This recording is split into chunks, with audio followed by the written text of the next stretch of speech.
You've been told a simple story. Build a kingdom, acquire wealth, and the queen will come. So you work, you grind, you build. You lay your achievements at her feet like trophies of a hunt, expecting admiration, expecting desire. But instead, you feel a subtle distance, a polite smile where you expected a passionate one. A quietness that feels less like peace and more like a carefully constructed wall. The paradox that haunts so many men is this: she doesn't pull away because your money means nothing. She pulls away because you've made it mean everything. You think you're offering her security, but what she feels is the anxiety of a man who believes his worth is tied to his wallet. The truth is, the safety she craves isn't found in your bank account, but in the very core of your being, in the silent strength of your character. If this silent disconnect feels familiar, if you've ever felt that you're playing the game by the rules but still losing, subscribe to the channel, like this video, and share your thoughts below. You are not alone in this confusion. This is a fundamental misunderstanding between masculine drive and feminine desire. You have been taught to communicate your value through external proofs, the job title, the car, the expensive dinner. These are your language. But her native tongue is energy, presence, and emotional stability. When you speak of your financial wins, you think you're saying, I can provide for you. But what she often hears is, my sense of self is fragile. And it depends on these external things. Your attempt to impress her becomes an unintentional confession of your own insecurity, and that is the one thing that quietly repels her. Think of the last time you were with her. You mentioned a successful deal, a new investment, or a future financial goal. You watched her face, searching for that spark of attraction, that look of awe, and maybe you saw it for a second, a flicker of politeness. But then her eyes drifted, her body language shifted, a subtle closing off. That's the moment of truth. In that instant, you are offering her a map to a destination, a life of comfort, but she is more interested in the quality of the ship and the steadiness of its captain. She knows, on a primal level, that financial storms can sink any ship.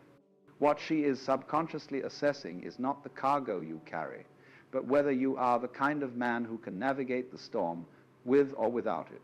She is testing your foundation. This is the central error men make.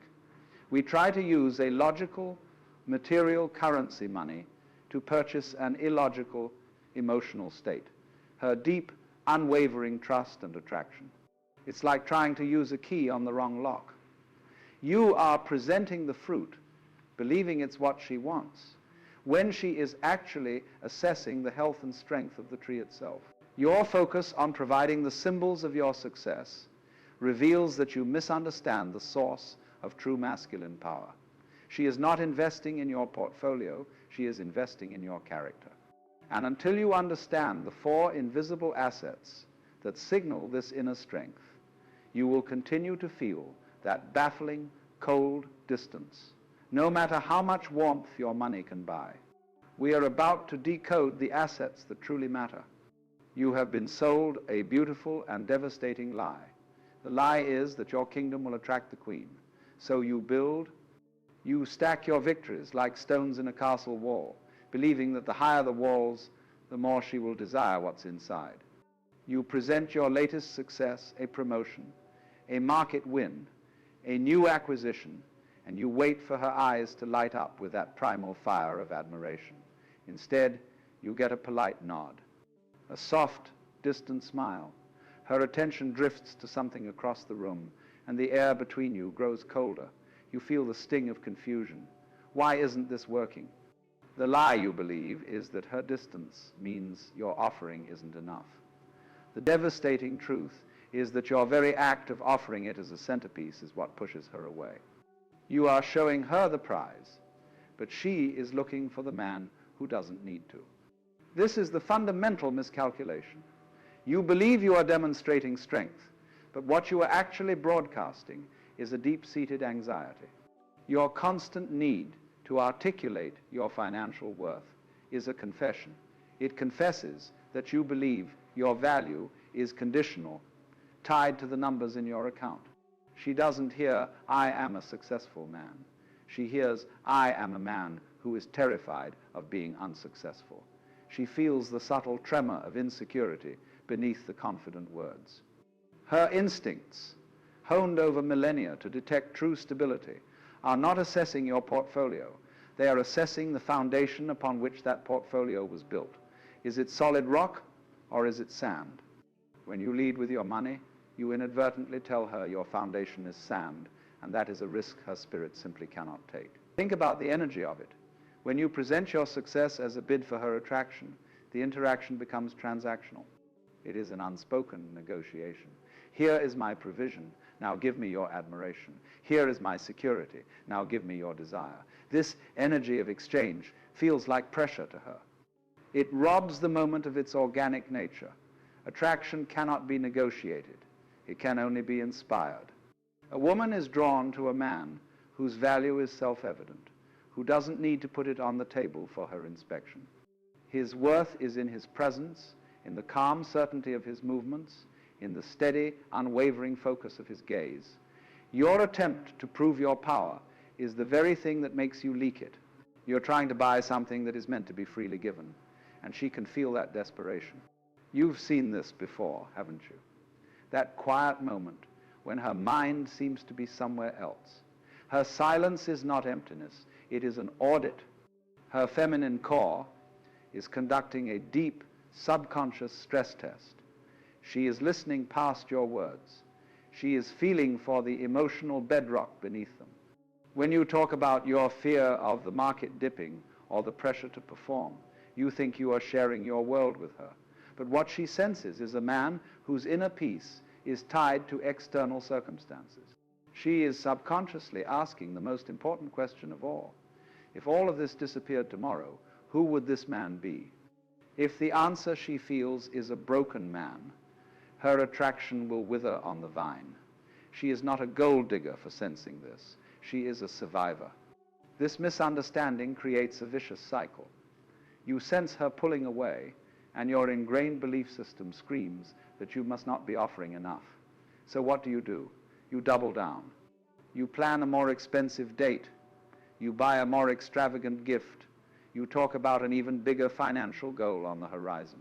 You are trying to fill an emotional chasm with material things. It is the logic of a provider, not the wisdom of a king.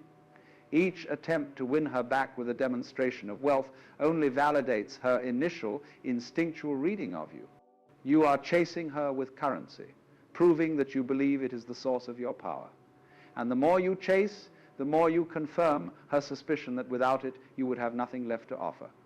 You are not solving the problem, you are becoming it. The lie, then, is that you must prove your ability to provide. That is the trap. It keeps you focused on building the external kingdom while your internal one falls into disrepair.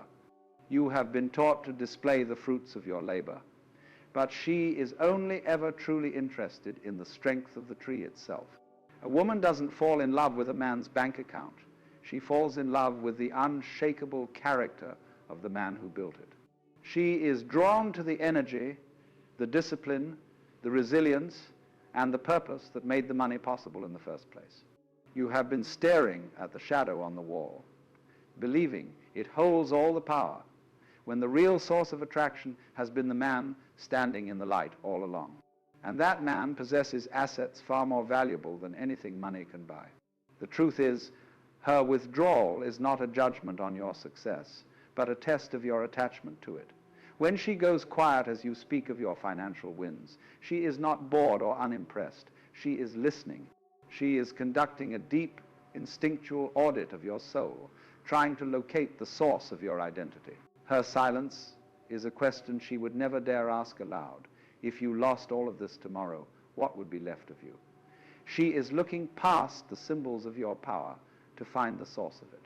She understands, on a level you have been trained to ignore, that a man's true wealth is not what he has in the bank, but the unshakable foundation of character he has in his bones. Her distance is a subconscious probe, searching for that bedrock. She needs to know if your kingdom is built on stone or on sand, because her spirit can only rest on stone. This is because the safety she craves is not material, it is psychological. A man can build a fortress of gold, but if his own mind is a storm of anxiety, that fortress is a prison, not a sanctuary. What she seeks is a man whose presence is a quiet harbor, a man whose nervous system is so well regulated, so grounded in his own being, that her own nervous system can finally relax in his presence. This is the invisible asset that money cannot buy, a calm spirit. You think offering her an expensive dinner is a gesture of security, but the real security is in the way you handle the waiter when the order is wrong. It's in the steady rhythm of your breathing when traffic is chaos. She is not listening to your words about future comfort. She is feeling your present state of being. Your internal peace is the only currency that truly matters in her emotional economy. Every interaction, then, becomes a subtle stress test. It's not malicious, it's instinctual. She will watch you when you face a setback. She will observe your reaction when your plans are disrupted. She will feel the energy you carry when you speak of your competitors or your fears about the market. These are her data points when you display frustration, anxiety, or a need for external validation. You are failing her silent test. You are showing her that your emotional state is a puppet and the strings are held by your circumstances. What she is desperately looking for is the man who is the master of his own string, a man who can absorb the chaos of the world without becoming chaotic himself. He wants to see that you are the eye of your own storm, the calm center that holds steady while the winds of fortune rage around you. The first invisible asset she secretly loves more than money is your asterisk, emotional. This is not about being a cold, unfeeling stoic. It is about being the calm container for your own emotions, not a leaky vessel that spills anxiety onto everyone around you. When you can experience disappointment without becoming desperate, or face uncertainty without radiating fear, you broadcast a signal of immense power. You are communicating that your sense of self is not for sale. It is not dependent on a good day or a rising stock market. You are telling her, without words, I am my own anchor. This is profoundly attractive because it promises her a man who will not collapse under pressure. It promises her a partner who can lead them both through the inevitable storms of life, not a man she will have to emotionally manage when things get tough. Second asset is your asterisk, directed energy, asterisk. A woman is not drawn to a man who is obsessed with making money. She is drawn to a man who is obsessed with his mission, and money is simply a byproduct of that mission. Your purpose, your calling, the thing that sets your soul on fire, that is the true engine of her attraction. When your energy is directed toward a compelling vision for your life, one that exists with or without her, it creates a powerful gravitational pull. It shows her that you are not a man adrift looking for a woman to be your harbor. You are the harbor. Your focus on your path tells her that you have a core of internal direction, that you are not easily swayed or distracted. She doesn't want to be the center of your universe. She wants to be invited into the fascinating universe you are already building.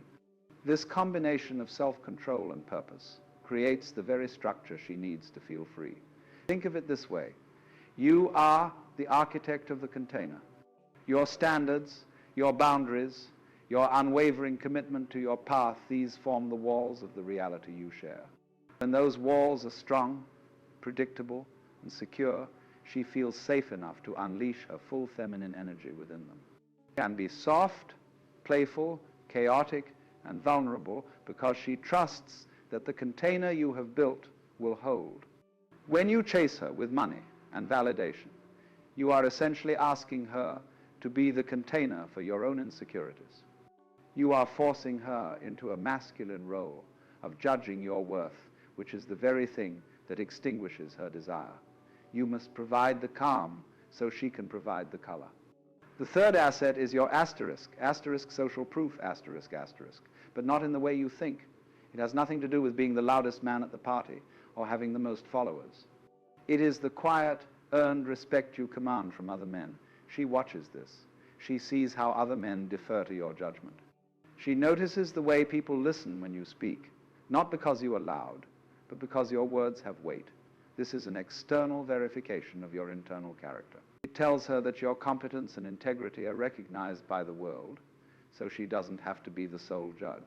It is a powerful signal of your status within the masculine hierarchy, and it makes her feel profoundly safe. A man who is respected by men is a man who understands the unspoken rules of honor, leadership, and power. Finally, the fourth asset, and perhaps the most underrated, is your asterisk, asterisk, intelligent humor, asterisk, asterisk. This is not about telling jokes.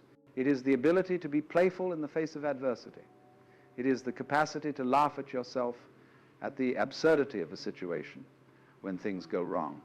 A man who can maintain his sense of humor under pressure is signaling the highest form of mastery. It shows that he is not brittle. It shows that his ego is not so fragile that it shatters at the first sign of imperfection. This playfulness is a sign of immense inner freedom. It tells her that you are not a slave to your own ambitions or your fears. You are a man who can dance with the chaos of life instead of being crushed by it.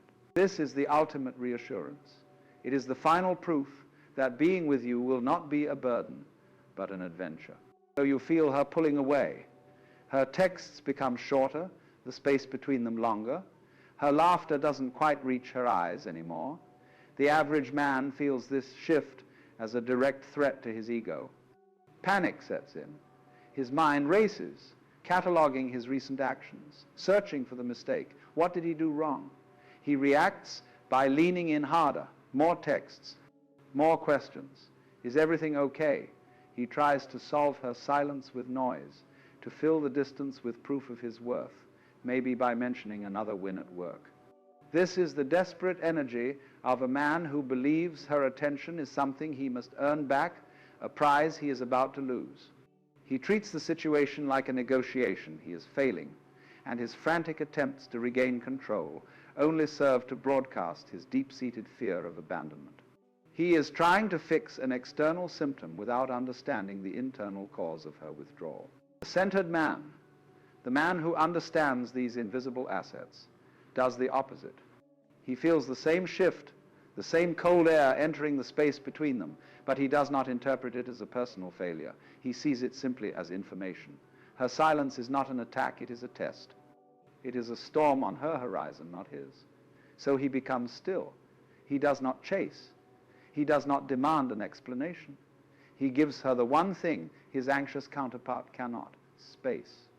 He holds his ground not with aggression, but with a quiet, unwavering presence. He understands a profound truth. You do not attract by chasing, you attract by becoming still enough to be seen. His calm is not a tactic. It is a genuine reflection of his inner state. He trusts his own value, so he doesn't need her constant validation to feel secure. This stillness is the ultimate demonstration of power. This response reframes the entire dynamic. The common man reacts to her distance as if she is taking something away from him, her validation, her desire. His reaction is therefore selfish, focused on getting it back. The conscious man understands her distance is not about him at all. It is about her. She is pulling back to feel safe, to see if he will crumble without her constant approval. She is testing the foundation of his kingdom to see if it stands without her as a pillar. His ideal reaction, then, is to continue building his kingdom. He remains focused on his mission, his purpose. He goes to the gym, he works on his project, he meets with his friends, he communicates without a single word that his world continues to turn, and she is welcome in it, but she is not its axis. This is what she is secretly hoping to see. His presence, therefore, becomes an invitation rather than a demand. You've felt this difference, haven't you? The pressure of someone who needs you versus the calm of someone who wants you. By not chasing, he creates an emotional vacuum. His silence is not cold or punitive. It is warm and available. It says, I am here. I am not going anywhere. My peace is not dependent on your mood. When you are ready to cross this distance, you will find me on the other side, steady as I was before. This is the embodiment of emotional self-control. He becomes the harbor she can return to when her own internal storm has passed. She feels this lack of pressure, this absence of neediness, and it is the single most comforting feeling a woman can experience with a man. It allows her to finally relax, knowing he is the anchor, not another wave. And in a moment of tension, when a direct conversation might feel like a confrontation, he uses the fourth asset, intelligent humor. The anxious man would become serious, logical, demanding to talk this out. He would try to solve her emotion with reason, which is like trying to catch smoke with a net. The centered man, however, might see her looking at him with a guarded expression from across the room and simply offer a slow, knowing smile, a playful wink. It is a gesture that communicates a dozen things at once. I see you. I am not afraid of your mood. We are okay. This is not the end of the world. This lightness, this ability to dance with the tension instead of being crushed by it, is a sign of immense inner freedom. It shows her that his ego is not on the line, and therefore she is safe to be in whatever state she is in without fear of his collapse. Ultimately, the ideal masculine reaction is not a series of calculated moves. It is the natural result of a man who has cultivated his own inner world. He doesn't need to consult a playbook because his actions flow directly from his grounded state of being. The goal is not to win her back. The very concept of winning and losing is part of the original illusion. The goal is to simply remain the man she was drawn to in the first place, a man whose emotional stability, directed energy, and quiet confidence are unshakable. You cannot control the ocean. You can only become a better sailor. You cannot control her feelings, her fears, or her tests. You can only control yourself. And when you master your own vessel, she will feel safer on your voyage than in any harbor built by another man. And so you see it now. The great paradox was never about her. It was always about you. She pulls away not because she feels nothing, but because she feels the instability of a man who feels too much of the wrong fear. She feels the tremor of a man who believes his kingdom is made of gold when it should be made of granite. The entire dynamic, her push and your pull, was never a test of your love for her, but a test of your mastery over yourself. Her distance was the universe holding up a mirror, forcing you to confront the anxious boy inside who still believed his worth was something to be proven. The moment you stop needing her to validate your strength is the moment she finally begins to feel safe in it. You were so busy trying to prove you could conquer the world for her, you never stopped to prove you could conquer your own inner chaos. That was the only battle she ever needed you to win. This realization ends the game entirely. The chase only exists because you agree to run. When you cultivate these four invisible assets, your self-control, your purpose, your social respect, and your intelligent humor, you are not building a better strategy to win her. You are building a mountain. A mountain does not chase the clouds. It simply is, and the clouds gather around it. Her tests, her silences, her moments of distance, they lose their power over you because your stability is no longer conditional upon her approval. You stop seeing her as a complex puzzle to be solved and start seeing her as a weather pattern to be witnessed. You are the unshakable ground, not the tree that sways in her wind. This is the ultimate power. It is the quiet authority of a man who has nothing to prove because his very presence has become the proof. The next time you feel that cold air between you, your old instinct will be to speak, to explain, to justify your value. Resist it. Do nothing. Simply hold your ground with a calm, unwavering presence. She doesn't want your explanation, she wants your stability. Feel the profound difference in that shift. One is a desperate bid for control, the other is a silent demonstration of it. Your presence is the only argument you ever need to make. You have been taught to chase a destination you can show her on a map, a future of financial comfort. But the real journey is to become the destination yourself. Your groundedness, your calm, your mission, that is the place she has always been trying to reach.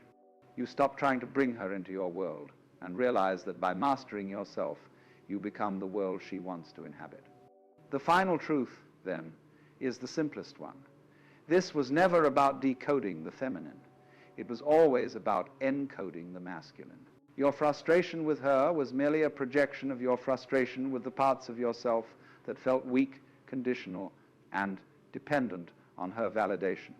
The moment you anchor yourself in the bedrock of your own character, the need to control her vanishes completely. And in that space, something new is born, true freedom. The freedom to want her without needing her, the freedom to love her without possessing her. This is the serenity you have been seeking through all your achievements. It was inside you all along, buried beneath the beautiful and devastating lie that your worth was something you had to earn. Now you know it is something you simply are. Comment what you now see in her that you couldn't before.